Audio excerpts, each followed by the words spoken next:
الحمدللہ رب العالمین والصلاة والسلام علی سید الانبیاء والمرسلین اما بعد فاعوذ باللہ من الشیطان الرجیم بسم اللہ الرحمن الرحیم۔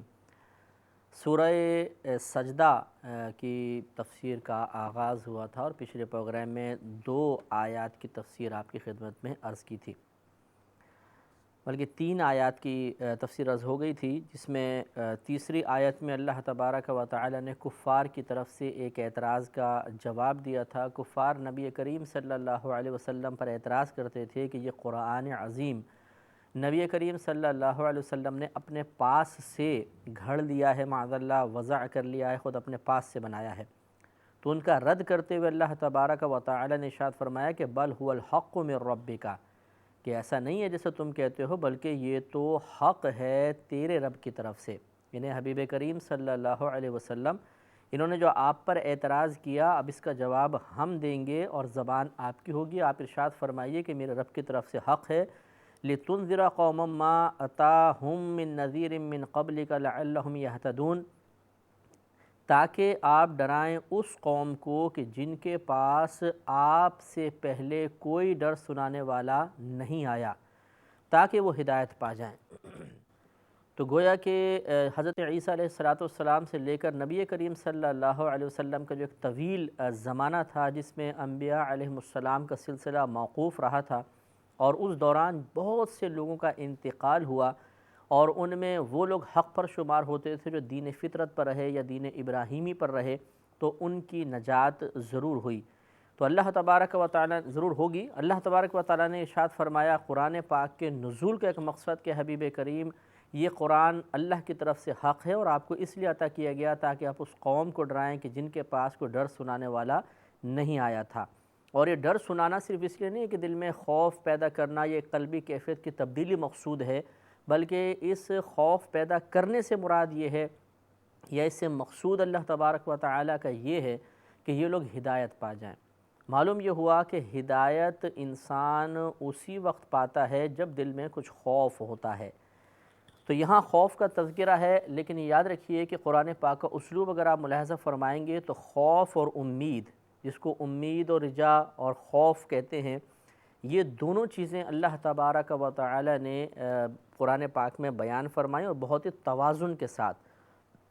ایسا نہیں ہوا کہ صرف اللہ تعالیٰ نے اپنی رحمت کے واقعات بیان فرمائے ہوں یا اپنی رحمت کے تذکرے ہوں، صرف آخرت کے انعامات کے تذکرے ہوں۔ اگر ایسا ہوتا تو لوگ اللہ کی رحمت پر امیدیں باندھ لیتے، اور وہ امیدیں ناجائز حدود میں داخل ہو جاتی، جس کی علامت یہ ہے کہ انسان کثرت گناہ کے باوجود کوئی خوف محسوس نہیں کرتا، اور وہ کہتا ہے جی اللہ تعالیٰ بخش دے گا، نہ وہ توبہ کرتا ہے، نہ نیک اعمال کی طرف مائل ہوتا ہے۔ جب اس کو سمجھایا جائے تو ایک ہی جواب ہوتا ہے کہ جی ہم نے اپنی قبر میں جانا ہے، تم نے اپنی قبر میں جانا ہے، اور ہمیں اتنا مت ڈراؤ، انشاءاللہ ہم تو جنت میں جائیں گے، کیونکہ اللہ تعالیٰ بڑا رحیم و کریم ہے۔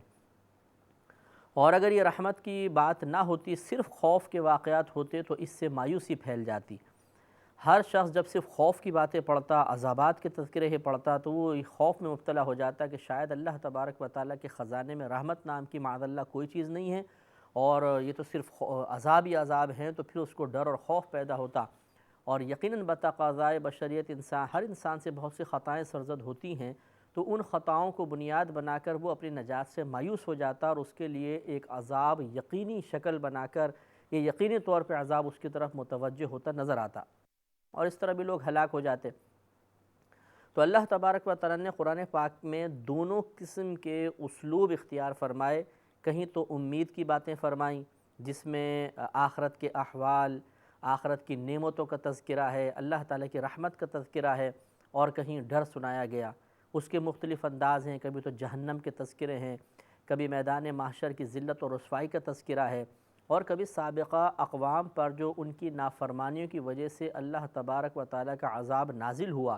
اور وہ اجتماعی طور پہ ہلاک و برباد ہو گئے، ان کی طرف اشارہ فرمایا گیا تاکہ ہمارے دل میں خوف پیدا ہو۔ تو یہ خوف اور امید 2 ایسی چیزیں ہیں کہ جو انسان ان دونوں چیزوں کو اپنے قلب میں پیدا کر لے، انشاءاللہ وہ نجات پائے گا۔ نبی کریم صلی اللہ علیہ وسلم ایک دفعہ ایک نوجوان کے پاس پہنچے جو قریب المرگ تھا، نزع کسی کیفیت طاری تھی، تو نبی کریم صلی اللہ علیہ وسلم نے اس سے پوچھا کہ بتاؤ اس وقت تم اپنے دل کو کیسا پاتے ہو؟ تو اس نے کہا کہ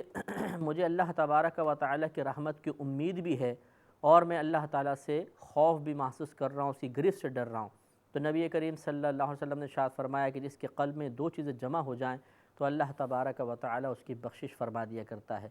اس لیے ہر ایک کو اپنا محاسبہ کرنا بہت ضروری ہے کہ ہدایت اسی وقت حاصل ہوگی، اور اس ہدایت کے حصول میں انسان توازن اسی وقت قائم رکھ سکتا ہے کہ جب اپنے قلب کی دونوں کیفیات پہ نظر رکھے کہ کبھی تو خوف کی کیفیت ہونی چاہیے اور کبھی امید کی کیفیت ہونی چاہیے۔ جب شیطان گناہ کروانے لگے تو اللہ تبارک و تعالیٰ کا خوف آڑے آنا چاہیے، عبادت کی ادائیگی میں کوتاہی ہونے لگے تو اللہ کا خوف درمیان میں آنا چاہیے، اور جب بتقاضائے بشریت کوئی گناہ سرزد ہو جائے، خطائیں ہو جائیں، کوئی بری عادت راسخ ہو جائے اور انسان اس کی بنا پر یہ سمجھنے لگے کہ شاید اب میری نجات ممکن نہیں ہے، یا جیسے بعض مسلمان بھائی اور بہنیں ہوتے ہیں کہ ایک دفعہ توبہ کی پھر ٹوٹ گئی، پھر توبہ کی پھر توڑ دی، پھر توبہ کی پھر ٹوٹ گئی، اور وہ گناہوں سے پرہیز پر صبر نہ کر سکے، تو بعض اوقات شیطان کان میں کہتا ہے کہ اب تیرے توبہ کرنے کا کیا فائدہ، اب تو اللہ تجھ سے شدید ناراض ہو گیا ہوگا کیونکہ تو نے 10 وعدے کیے ہیں اور 10 وعدے کر کے توڑ دیے، تو اب تو اور تجھے عذاب ہوگا۔ تو بعض اوقات پھر انسان بالکل اللہ کی رحمت سے مایوس سا ہو جاتا ہے، اور پھر شیطان کان میں کہتا ہے کہ جب عذاب ہونا ہی ہے تو کچھ اور مزے کر لو، کچھ اور گناہ کر لو کہ سب کا عذاب بھگت ہی لیں گے۔ اس مایوسی کی کیفیت سے بچنے کے لیے پھر امید کا سہارا لینا چاہیے، اور امید ہمیں یعنی اللہ کی رحمت کے واقعات، جنت کے تذکرے، یہ ہمیں احساس دلائیں گے کہ اللہ تبارک و تعالیٰ کے خزانے میں کوئی کمی نہیں ہے۔ اگر انسان سچے دل کے ساتھ اور توبہ کی تمام شرائط کو ملحوظ رکھتے ہوئے توبہ کرنے میں کامیابی حاصل کر لے تو اللہ تعالیٰ کی رحمت بہت بڑی ہے، وہ تمام گناہوں کی بخشش فرما دیا کرتا ہے۔ لیکن یہاں اللہ تعالیٰ نے خوف کا تذکرہ فرمایا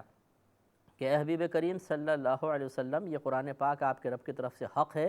تاکہ آپ اس سے اس قوم کو ڈرائیں کہ جس کے پاس کوئی ڈر سنانے والا آپ سے پہلے نہیں آیا، اور تاکہ یہ لوگ ہدایت پا جائیں۔ تو معلوم یہ ہوا کہ قرآن عظیم سے ہدایت کا مکمل طور پر حصول اسی وقت ہو سکتا ہے کہ جب ہم اس کو اس انداز سے پڑھیں کہ اس کی آیات ہمارے قلب میں خوف بیدار کریں، اللہ کے عذاب کا خوف، آخرت کی گرفت کا خوف، اپنے نیک اعمال کے ضائع ہو جانے کا خوف، حالت ایمان سے معاذ اللہ حالت کفر میں مبتلا ہو جانے کا خوف، یہ تمام خوف ضروری ہیں کہ ہم ان پہ توجہ کریں۔ اور یقینی سی بات ہے کہ یہ خوف اسی وقت بیدار ہو سکتا ہے کہ جب قرآن کے جو کچھ ہم عبارت پڑھ رہے ہیں اس کے مضامین پر واقف ہوں۔ اگر صرف آپ ایک عربی عبارت پڑھ رہے ہیں اور آپ کو نہیں پتہ کہ اس عربی عبارت کا ترجمہ کیا ہے اور اللہ تبارک و تعالی اس میں کیا بیان فرما رہا ہے، تو یقیناً آپ کو پڑھنے کا ثواب بھی ملے گا، آپ کا دیکھنا باعث برکت بھی ہے، لیکن قرآن پاک کے نزول کا جو مقصد اللہ نے قرآن عظیم میں ہی بیان فرمایا وہ گویا کہ مقصد فوت ہو جائے گا۔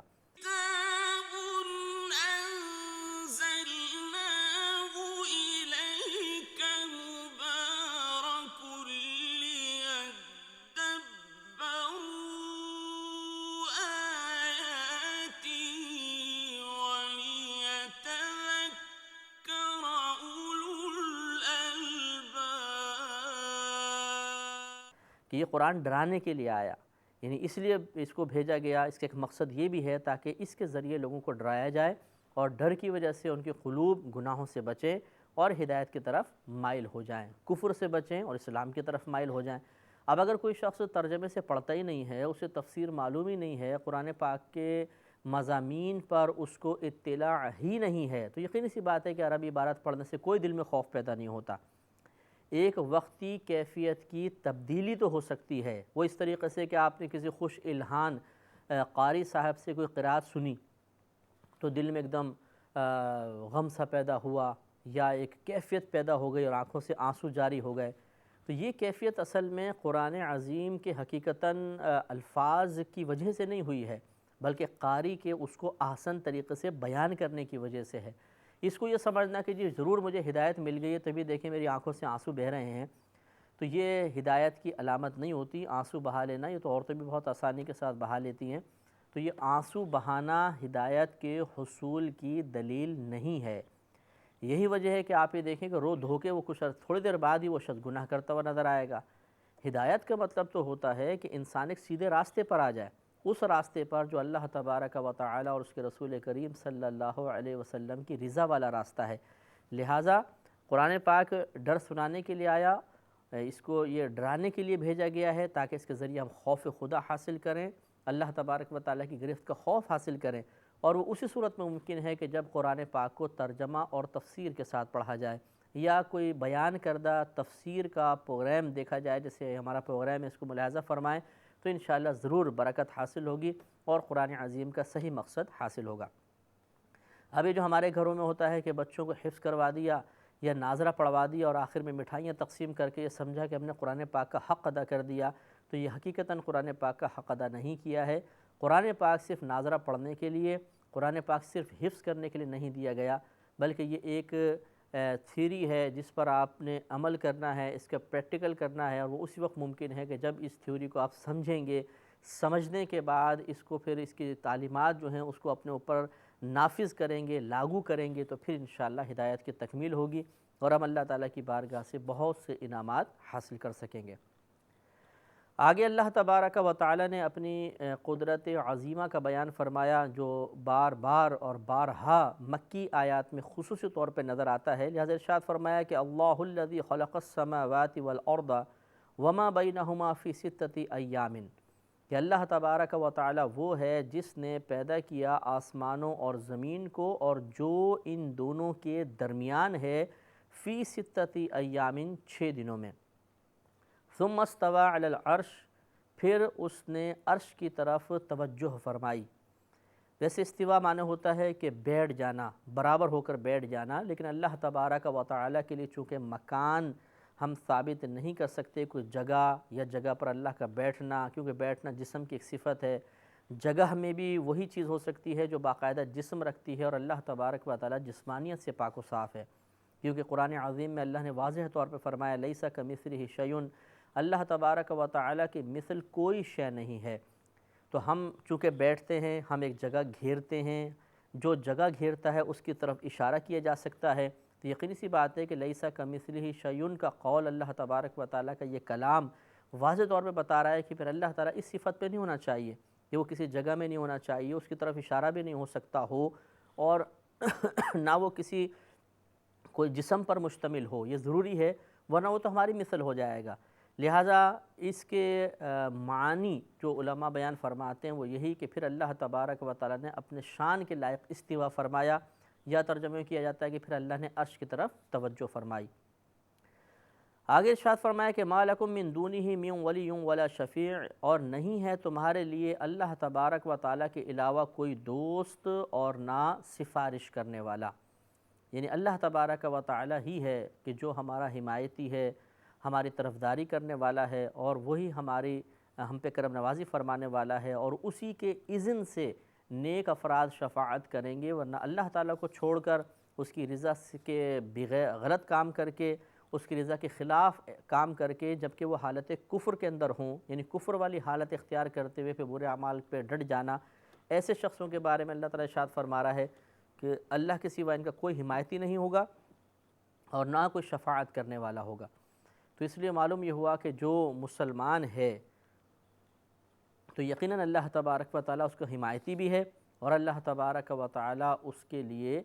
کرم نوازی بھی فرمانے والا ہے۔ یہاں شفیع سے مراد وہ نہیں ہے کہ اللہ تعالیٰ کسی کی بارگاہ میں جا کے معاذ اللہ کو سفارش کرے گا، بلکہ اللہ تبارک و تعالیٰ سفارش کا اذن عطا فرمائے گا۔ نبی کریم صلی اللہ علیہ وسلم، دیگر انبیاء علیہ السلام، صحابہ کرام، اولیاء کرام، مومنین مومنات، پھر قرآن عظیم، رمضان کا مہینہ، سورۃ الملک، قربانی کے جانور، اس طرح بہت ساری چیزیں ہیں جن کو اللہ تبارک و تعالیٰ نے ہماری سفارش کے لیے اذن کا وعدہ فرمایا ہے اپنے حبیب کریم صلی اللہ علیہ وسلم کے ذریعے، کیونکہ حدیثوں میں تمام اطلاعات ہیں، قرآن کی بھی بہت ساری آیات ان مضامین پر مشتمل ہیں، لہذا مسلمانوں کے آخرت میں وارے نیارے ہوں گے حقیقتاً، اور ان کی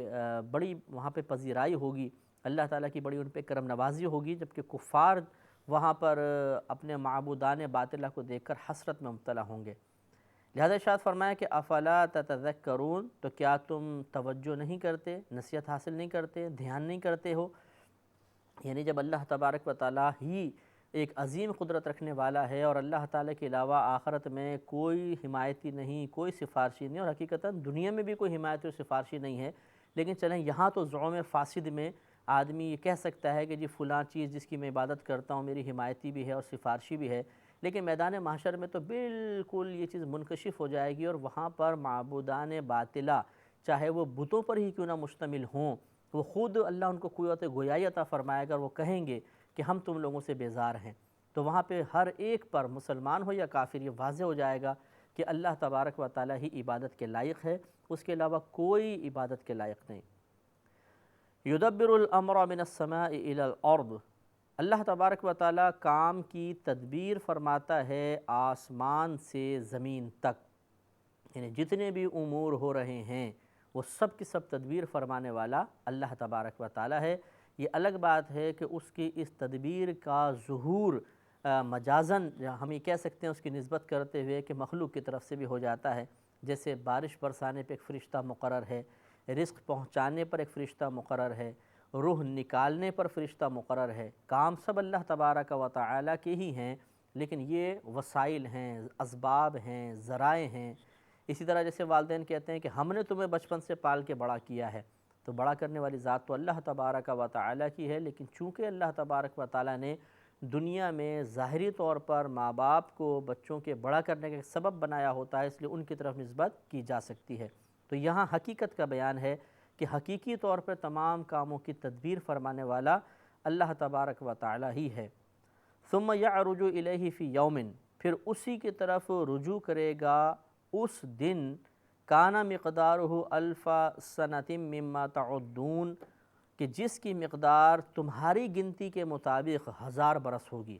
یعنی اس کو تم شمار کرتے ہو، اگر اس کو شمار کیا جائے تو 1000 برس کا وہ دن ہوگا۔ یہ قرآن پاک میں ہی 50,000 برس کا بھی تذکرہ ہے میدان محشر کے بارے میں۔ مختلف آیات، مختلف اقوال ہیں، حدیثیں ہیں۔ مثال کے طور پہ بعض کفار کو لگے گا جیسے پلک جھپکتے وقت گزر گیا، بعض ایک دن کے برابر کہیں گے، 1000 سال کا بھی آیت ہے، 50,000 سال کی بھی آیت موجود ہے۔ تو یہ بعض نبی کریم صلی اللہ علیہ وسلم ارشاد فرماتے ہیں کہ بس اتنا وقت ہوگا جیسے عصر سے مغرب کا وقت ہوتا ہے۔ تو یہ اس کی تفسیر اور تطبیق یہ بیان کی گئی ان تمام آیات میں، احادیث میں باہم موافقت اور مطابقت یوں پیدا کی گئی ہے کہ کسی کو تو وہ دن لگے گا 50,000 سال کا، جیسے کفار ہیں کہ ان کا حساب کتاب روک دیا جائے گا، پھر سزائیں ملیں گی، تو ایسے لگے گا 50,000 سال گزر گئے۔